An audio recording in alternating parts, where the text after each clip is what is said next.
What's going on, guys? Here for Casual Round episode 3 at East Clayton Park in Clayton, North Carolina. Hole 1 is 430 feet. It's downhill. I'm just throwing over this dried up pond, and I'm throwing my champ turn. It's pretty understable, but I'm just trying to groove something down there and give me a look. I just went over the creek that's short of the basket, and I'm just pitching up with my Sky God to the elevated basket on the rock, and just tapping in for 3.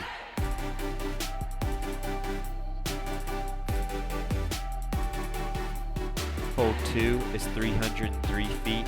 It's uphill, so I'm throwing my pretty beat-in Star Roadrunner on a hyzer flip. We had a little tailwind out there today, but I missed my line and it sneaks by the tree in the middle and just ends up short left. So I'm in the woods here just pitching out. I'm just trying to take a par at this point and move along.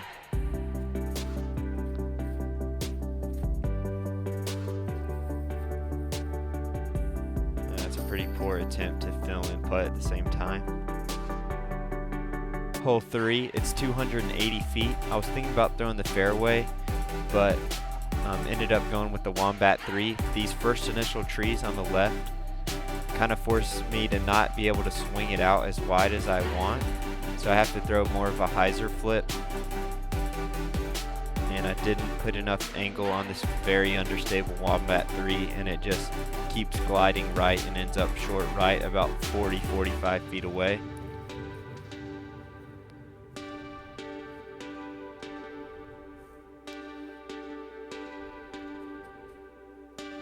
And tickled the chains there with the birdie look. We're going to try to save the par now.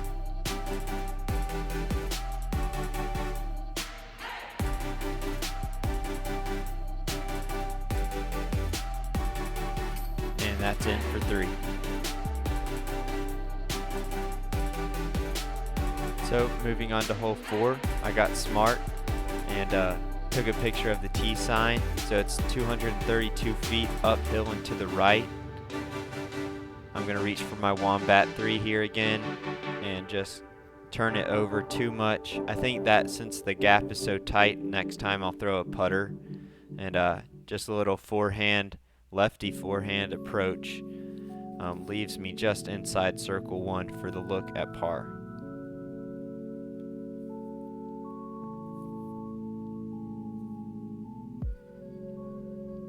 Really trying to focus here and just leave it a little bit left side, and I'll jog over there to tap it in for the first bogey of the round and put me at 1 over through 4.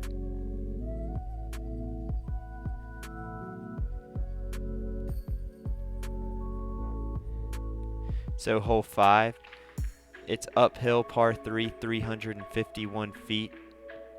And if I haven't mentioned already, I'm playing all the long tees here at Clayton. So I wasn't quite sure how this hole shaped up. You can't see the basket, and you can't really see the flight of my disc either. I just reached for my straightest fairway, which is the Eclipse Crave, and just threw it straight. And then I was like, whatever happens when I get up there. So it ended up pretty much ideal. I don't think this is one that many people will take 2s on, and so I just pitched up there, another basket on the rock, which is pretty cool, and slid it up there and tapped that in. So we move on to hole 6. It's a par 3, 338 feet. You just want to penetrate straight. That's kind of hard to say. Penetrate straight for a while and then finish off left. I'm throwing my Roaming Thunder 2, CD2 here, just trying to keep it straight and then finish left. And I pull it right, and it kicks off a tree and ends in the left side rough. So kind of just have to do a scramble shot. Still the basket's around the corner to the left, and just pitch the zone out there. And that was a pretty good effort. And leaves me this left for my par. So put that one in there, remain at 1 over. So hole 7 is a par 4, 551 feet. You just kind of want to throw a hyzer to a landing zone and then throw an approach shot, which is what I'm trying to show here. This is kind of like the corner, and then I'm panning back to the tee pad. But you kind of just want to throw a hyzer, not push too straight, so I'm throwing my FD3. Just trying to put it in the middle on the other side so then I can get aggressive on the second shot. This is just placement here. And my body blocks the shot, but it was pretty much ideal. And I'm left with a Wombat 3. The basket is around the corner on the right. And it had the angle that I wanted. It was just too low, so it didn't penetrate all the way there. And I'm left with another circle 2 look for a birdie. Gave it a chance, but just too high. And now have that comebacker. So another par through 7. I'm getting pretty frustrated right now. 1 over. Need to get some things going. So on hole 8, it's a par 5, 635 feet. So it's not super long for a par 5, but it's really important to just keep it in the fairway. So you'll see I thought about throwing the turn to get aggressive. And then I went back to the bag and went for a more conservative shot. So like if I can just keep this in the fairway, this hole's not too long, I can make something happen. So as I moved the camera around, I switched up to the Crave and absolutely laser it straight. It fades off just a little bit at the end, but that's actually a pretty forgiving spot to be. Here I am at the corner trying to show you where the basket is. Then I'm going to zoom back in on my bag. So it's a hyzer from here up and around the corner, and then the basket's downhill straight ahead on the other side. This was a little low, but the angle I had on it with the skip put me right in an ideal position.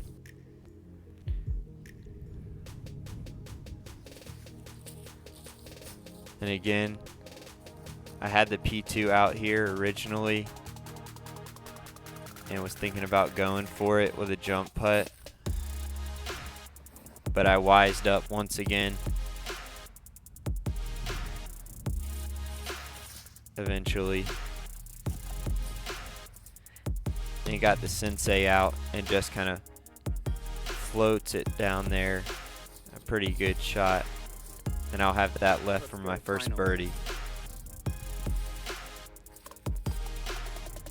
Another not good effort to film, tapping in with the camera, but first birdie feeling good. Back to even.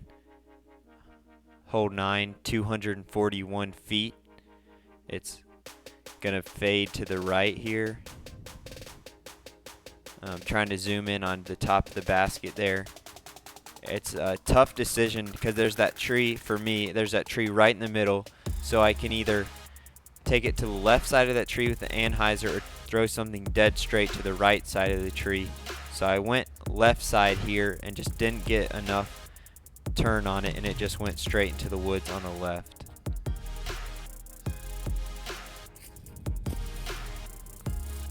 So here I am with my approach shot, throwing the AVR X3. And kind of tough to tell from that camera angle, but it scooted up there pretty nicely.